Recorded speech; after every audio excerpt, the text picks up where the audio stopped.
रामनामामध्ये म्हणजे भगवंत नामामध्ये आपण रत असावं, त्याने आपल्या समोर समाधान आनंद आपल्याला प्राप्त होईल. आपण भगवतीचं नामस्मरण करूया आणि उर्वरित भागात आख्यान करूया.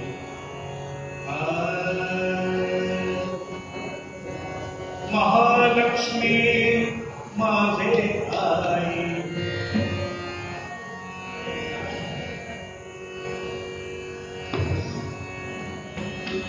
महालक्ष्मी माझे आई, मधला महालक्ष्मी माझे आई,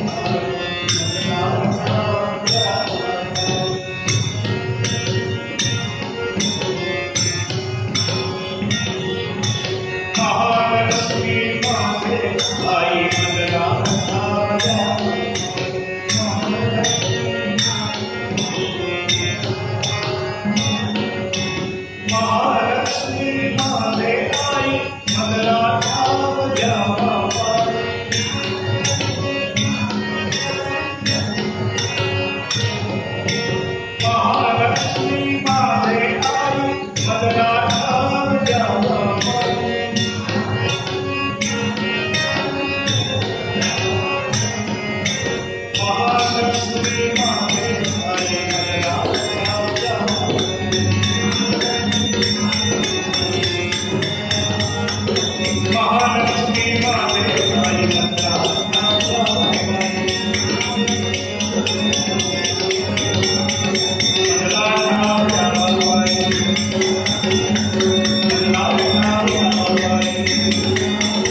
दक्षिण कर्नाटकामध्ये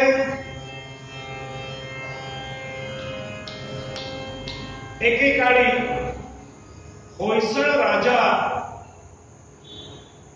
राज्य करत असत आणि त्यांच्या आश्रयाला अनेक ज्योतिषी, अनेक कलाकार, अनेक विद्वान त्यांच्या आश्रयाला असायचे.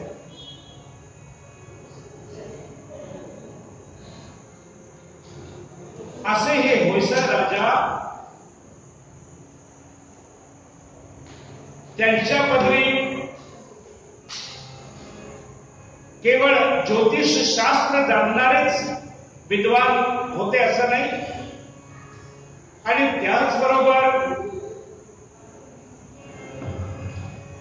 शिल्पशास्त्र जाणणारे सुद्धा, दोन्ही शास्त्रामध्ये पारंगत असलेले एक आचार्य ज्यांचं नाव आहे जगणाचार्य,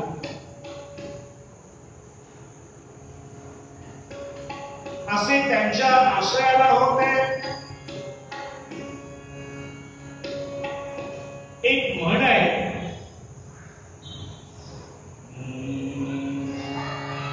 विनाश्रयेण शोभन्ते, विनाश्रयेण शोभन्ते पंडिता वनिता लता. विनाश्रये न शोभन्ते पंडिता वनिता लता. पंडित असो, एखादी स्त्री असो, वेद असो, पहा कोणत्या ना कोणत्या आश्रयाशिवाय त्यांना महत्व नाही. आश्रयानच यांना शोभा आहे. म्हणूनच म्हटलेलं आहे की विनाश्रयेन शोभन्ते पंडिता वनिता लता. कवीने वर्णन केलेलं आहे.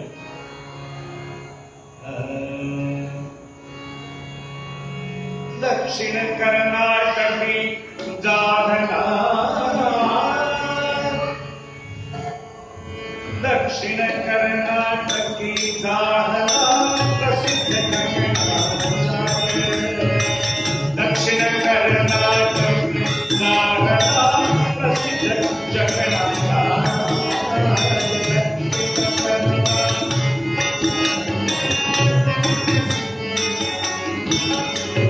दक्षिण कर्नाटकी जाधला प्रसिद्ध जगन्नाथ. शिल्पशास्त्र ज्योतिषशास्त्री, शिल्पशास्त्र ज्योतिषशास्त्री विपुलतयात्रे कार्य, विपुलतयात्रे कार्य. आपली आश्चर्य, आपली आश्चर्य जनकात मानिकाचार्य, जनकात मानिकाचार्य.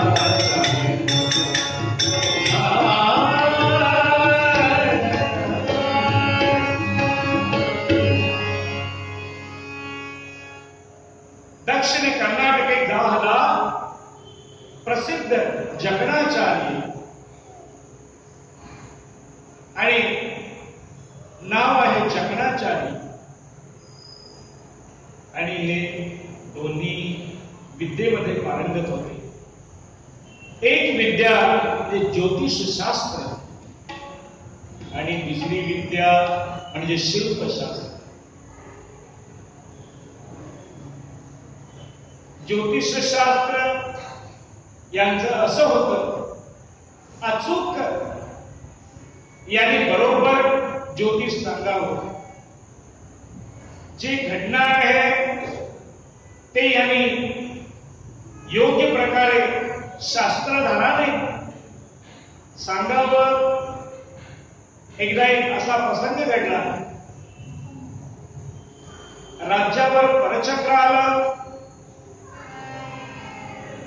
आणि महाराजांचे होयसळ राजांचे युवराज त्या युद्धाला तोंड देण्यासाठी गेले, लढाईवर गेले. महाराजाला अर्थातच चिंता वाटली आणि त्यांनी जकराचार्यांना बोलावणं पाठवलं. जकराचार्य आल्याबरोबर महाराजांनी सांगितलं, होयसळ राजांनी सांगितलं, आचार्य, गणपती पाण्यामध्ये ठेवलेला आहे, म्हणजे गणपतीची मूर्ती पाण्यामध्ये ठेवलेली आहे आणि युवराज युद्धाला गेलेले आहेत. विजयाची माळ आमच्या पदरी पडेल ना? आपलं मत सांगा, आपलं ज्योतिषशास्त्र न्याहाळून पडताळून पाहा आणि सांगा. त्यांनी वेळ काळ याचा अंदाज घेतला, गणिताचा अंदाज घेतला आणि महाराजांना सांगितलं, महाराज, काळजी करण्याचं कारण नाही. युवराज विजयश्री खेचून आणि गगनभेदी याप्रमाणे आनंदात आपल्या नगरामध्ये प्रवेश करतील. आपण निश्चिंत राहा. आणि जकराचार्यांनी सांगितल्याप्रमाणेच घडलं. असा एकच वेळ नव्हे तर अनेक वेळा याचा प्रत्यक्ष महाराजांना आलेला होता. आणि जकराचार्याबद्दल एक प्रकारची आत्मीयता, एक प्रकारचा विश्वास महाराजांच्या मनामध्ये पूर्णपणे निर्माण झालेला होता. शिल्पकलेच्या बाबतीतही तसंच. जे काय हे शिल्प घडवत असत त्या शिल्पामध्ये जिवंतपणा दिसत असे. सर्व काही काम अगदी योग्य प्रकारे, नाकी डोळी निकस अशा प्रकारे शिल्प त्यांच्या हाताने घडवलं जात असे.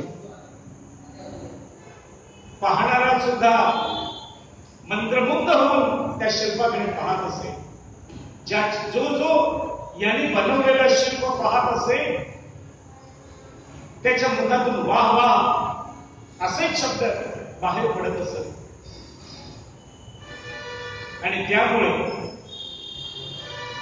दोन्ही शिल्पकला आणि ज्योतिषशास्त्र कला ही दोन्ही शास्त्र, शिल्पशास्त्र आणि ज्योतिषशास्त्र दोन्ही याच्यामध्ये समानतेने यांची भरारी होती, यांचं काम होतं.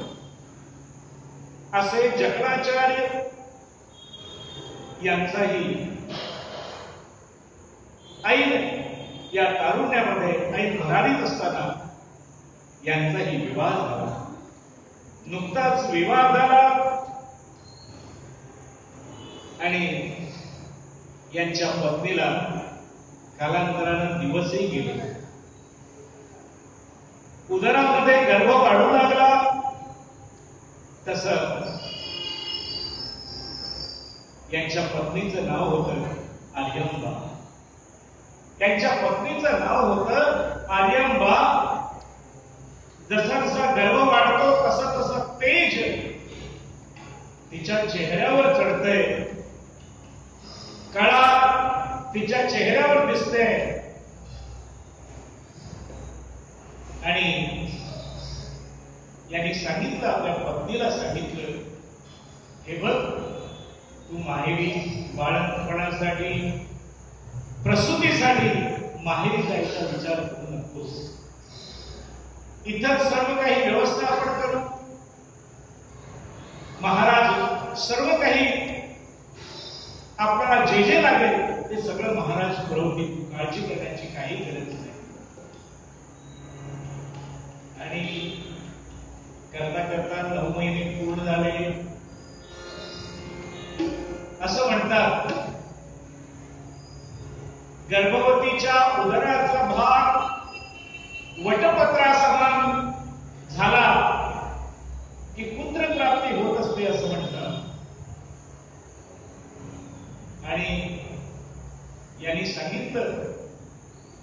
पत्नीला सांगितलं, आर्यामुनीला सांगितलं, हे बघ तुला पुत्रच जन्माला येणार.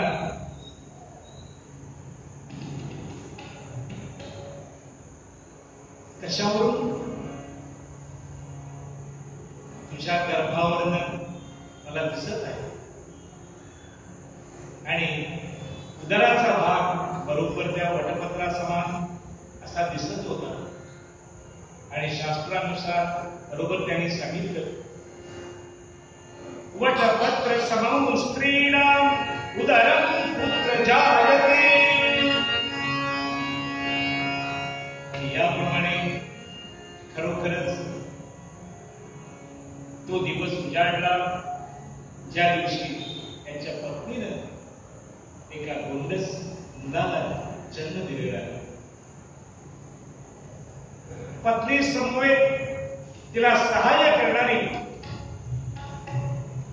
जी होती, तिला सेविकेला सांगून ठेवलं होतं जकणाचार्यांनी, बाळाचा जन्म झाल्याबरोबर माझ्या कक्षापर्यंत ताबडतोब लिंबू टाकायचं.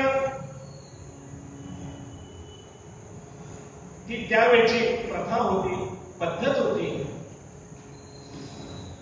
आणि त्याप्रमाणे त्यांचा कक्ष बाळंतिणीच्या कक्षापासून थोडा अंतरावर होता आणि सेविकेचं लिंबू बरोबर आल्याबरोबर, टाकलेलं लिंबू आल्याबरोबर यांनी लगेच त्या ठिकाणी कुंडली मांडली, कारण स्वतः ज्योतिषी होते.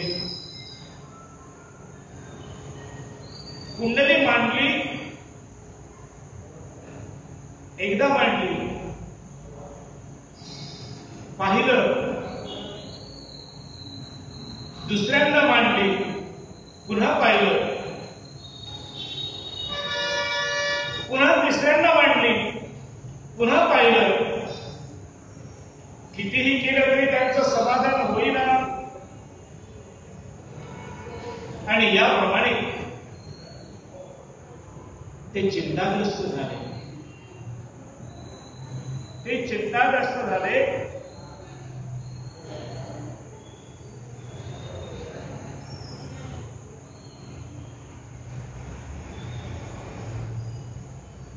आणि त्यांनी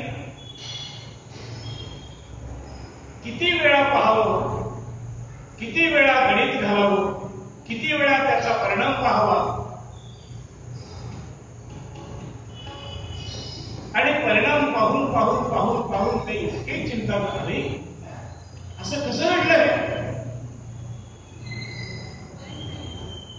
आणि त्यांच्या मनावर परिणाम झाला, जकणाचार्याच्या मनावर परिणाम झाला. नाही, हे असं होणे नाही.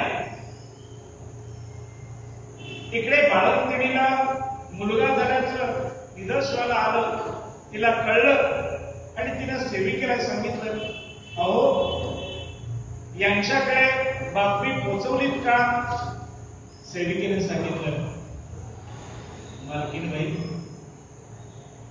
बातमी कधीच पोहोचवली आणि महाराजांच्या कानावर ही बातमी घालण्यात आली. महाराजांच्या होयसळ राजांच्या कानावर बातमी गेल्याबरोबर होयसळ राजा प्रत्यक्ष बाळंतिणीची विचारपूस करून गेले.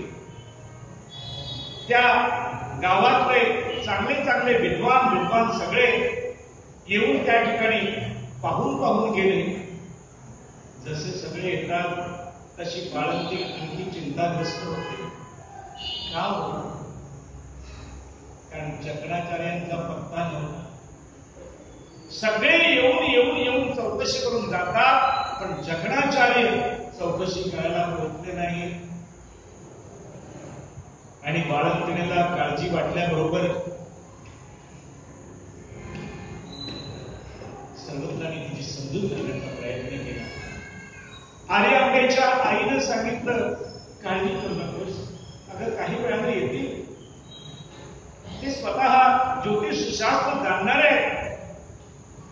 काहीतरी करण्यासाठी ते कुठेतरी मंदिरात गेले असतील, काही देवकारी करायला गेले असतील, काही नवस फेडायला गेले असतील.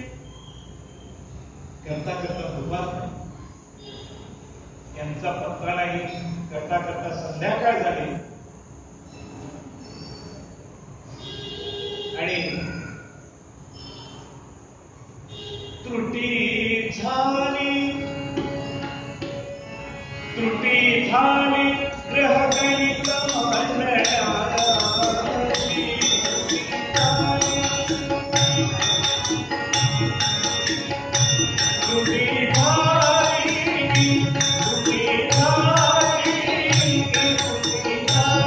ग्रहगणित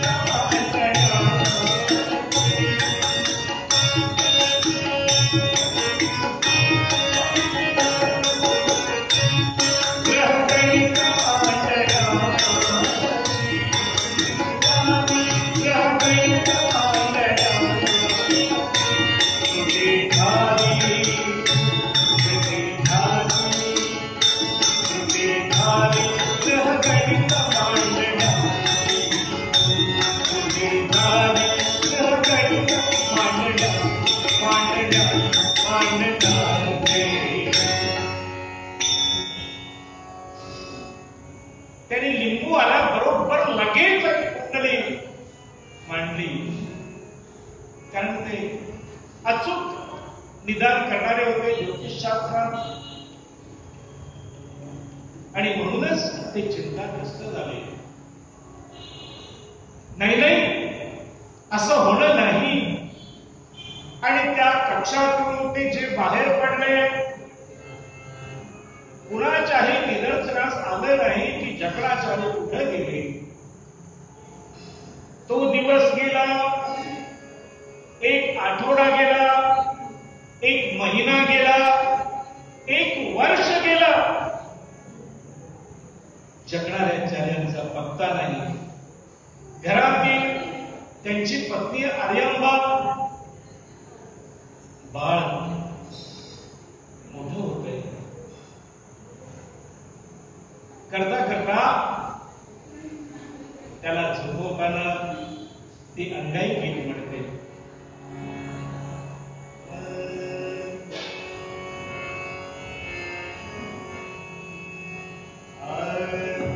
निजवुनी पाळण्यात, निजवुनी पाळण्यात माय झोकते याला, पाळण्यात माय झोकते याला.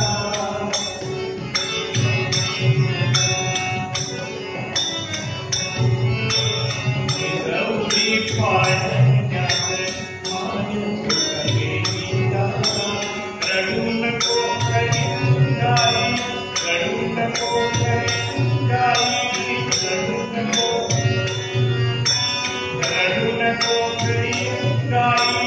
नीद नीद रे वेला, नीद नीद रे वेला, नीद नीद रे वेला, नीद नीद रे वेला.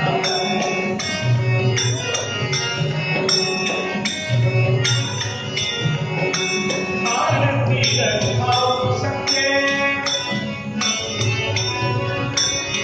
आरती खाऊ संगे, छान छान सुंदर कपडे, छान छान सुंदर कपडे. आरती खाऊ संगे, छान छान सुंदर कपडे.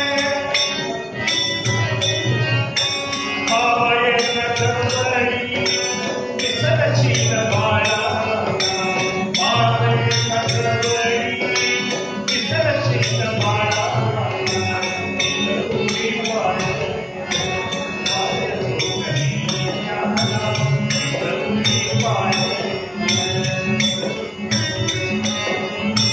निजवुनी पाळण्यात माय झोकते याला. रडू नको गाई, रडू नको गाई. नीद नीद रे वेला, नीद नीद रे वेला, नीद नीद रे वेला, नीद नीद रे वेला, नीद नीद रे वेला. आणि ती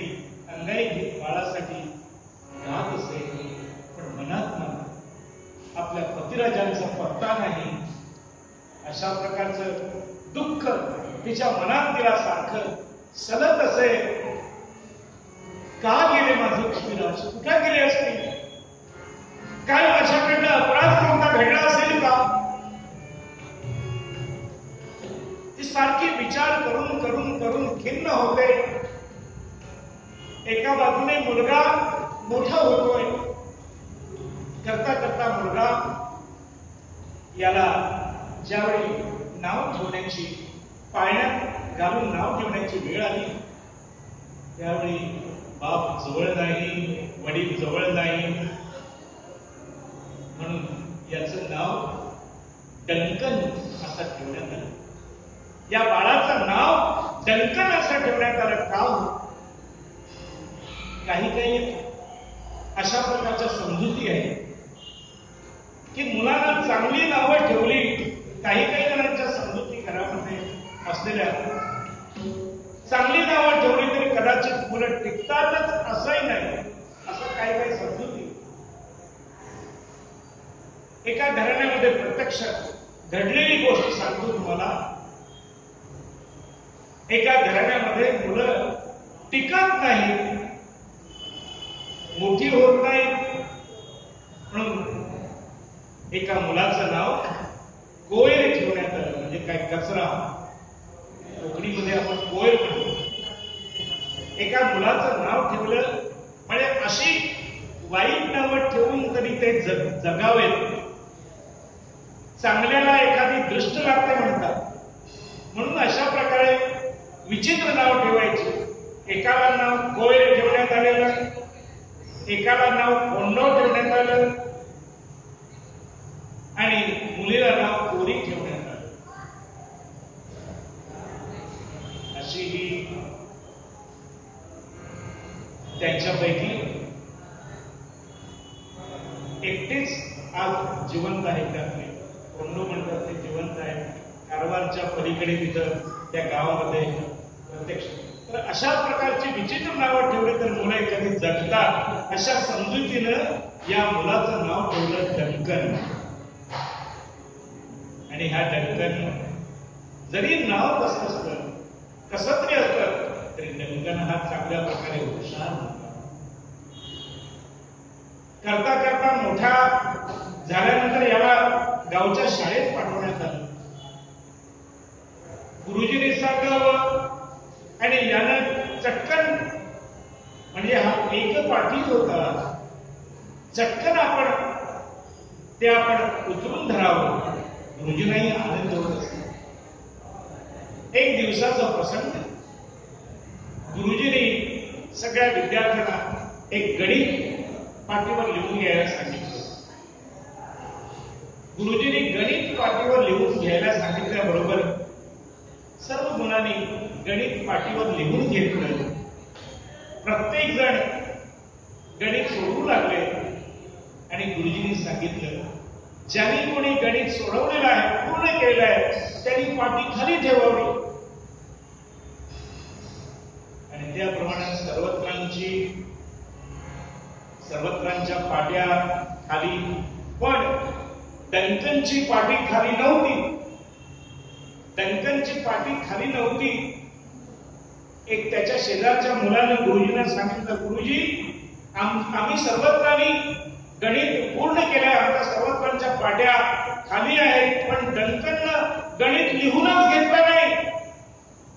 डंकननं गणित लिहूनच घेतलं नाही. म्हटल्याबरोबर आणा त्याला इकडे. त्याच्या शेजारच्या विद्यार्थ्याला गुरुजींनी सांगितलं, त्याला घेऊन या इकडे. आणि डंकनला पाटी सर गुरुजी समोर आणलं. गुरुजींच्या एका हातात छडी होती. पूर्वी म्हण असायची, छडी वाजे छमछम विद्या येई घमघम, अशी म्हण असायची पूर्वी.